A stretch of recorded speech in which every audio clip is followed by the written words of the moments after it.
Hey guys, thanks for tuning in. In the following video, we're going to look in terms of how we can properly cite our sources in academia using Turabian-style footnotes.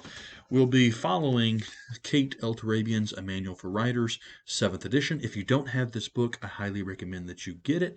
It'll answer all of your footnoting and all of your citation questions, as well as help you to format your research papers. Nevertheless, in the following video, we're going to look at some of the basic formats of things that you will be citing, such as books, journal articles, and we'll just look at some of the basics.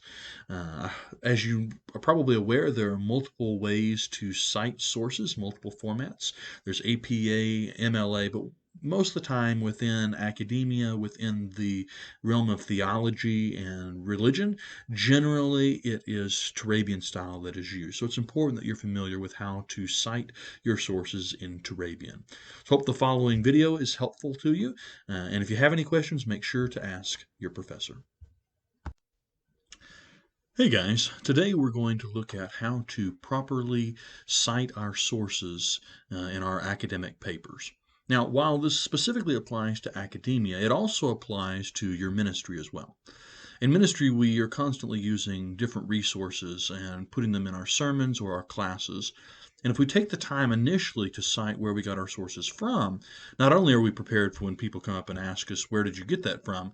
But we're also prepared for years down the road when we want to reuse that source.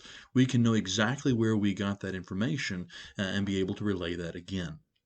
So today we're going to walk through how to do that together in Turabian-style footnotes. Now, for those of you who aren't aware how to do footnotes, in the word processor, go to References, and you got this button, Insert Footnote.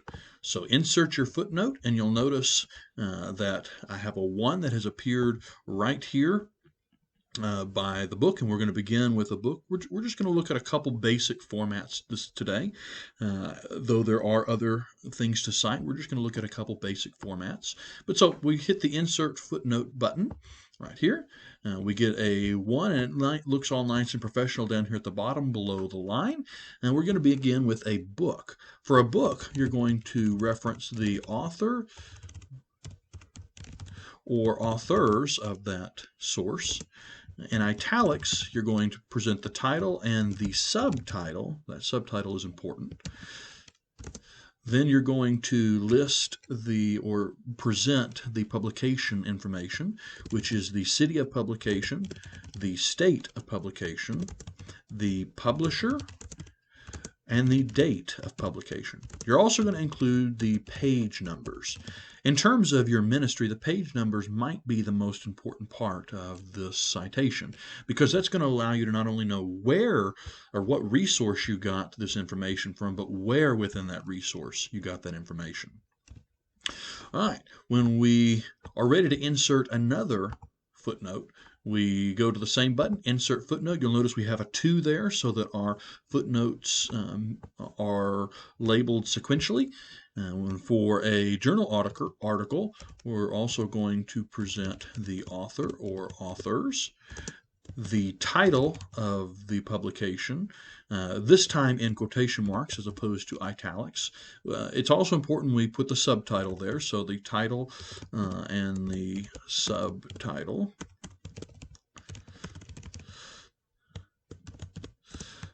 The city, or excuse me, the name of the journal in italics, the volume number,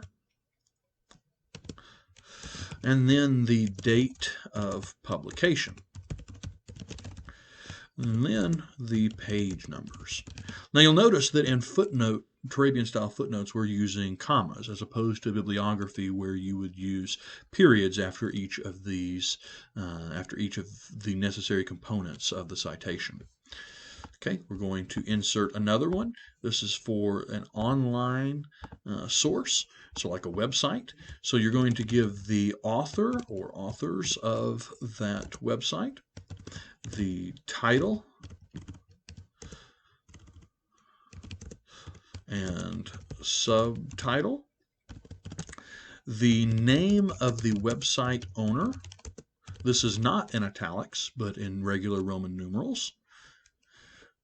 the URL, and the date that you accessed. So we would present that in terms of accessed and then the date. All right. At times you may choose to reference compiled works. So it might be a book where each chapter was written by a different author, or it might be a dictionary, or it might be a compilation of journal articles in one book. In that case, you're going to write the author's name. Again, if I haven't already stated, when we write the author's name in terms of a footnote in Turabian style format, we're not using last names first. It's just the regular first name, if there's a middle name, and then last name, as opposed to bibliography where it's last name first. So author or authors. The title we are referencing.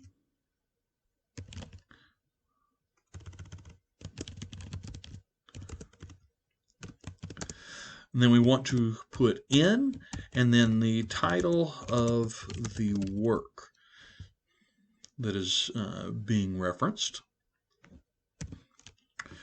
Now, generally, in compiled works like this, there's going to be an editor, in which case we write edit, and then the name of the editor or editors, and then we include the publication information. So the city, the state of publication, the publisher, the date of publication, and then the page information. So those are some of the basic formats that you'll run into quite a bit in terms of citing. Now, there are exceptions and there are unique circumstances, and there are other ways to cite other resources. In the event that you run into a resource other than what we have covered, there are a couple websites you might consider going to. The first is this one at Georgetown University. You'll notice this one is a little bit more in-depth and presents multiple formats of how to cite, multiple different options, and even presents some of the exceptions. You could also look at this website, which is at Dunley College. It presents a more broad overview of citation. Or you could look here at Liberty University, which also presents just kind of a brief, broad overview and covers many of the things we've already talked about, but includes a few things we have not. I hope that this has been helpful to you today. Again, this isn't just simply for academia. It's important that we as ministers cite our sources. It's important that we give credit where credit's due. And the rule of thumb is that anytime you borrow from another person's ideas, whether that's in direct quotation or whether that's just expressing the idea that they have expressed, we should give credit. As Christians, we should give credit where credit is due. But it's also important in ministry, as we come across resources and as we use those resources, we might want to use them again. And so it's important that we, in our own work, for our own benefit, to be able to cite sources so that we can come back to them at a later time. I hope this has been helpful to you. If you have further questions, make sure to ask your professor.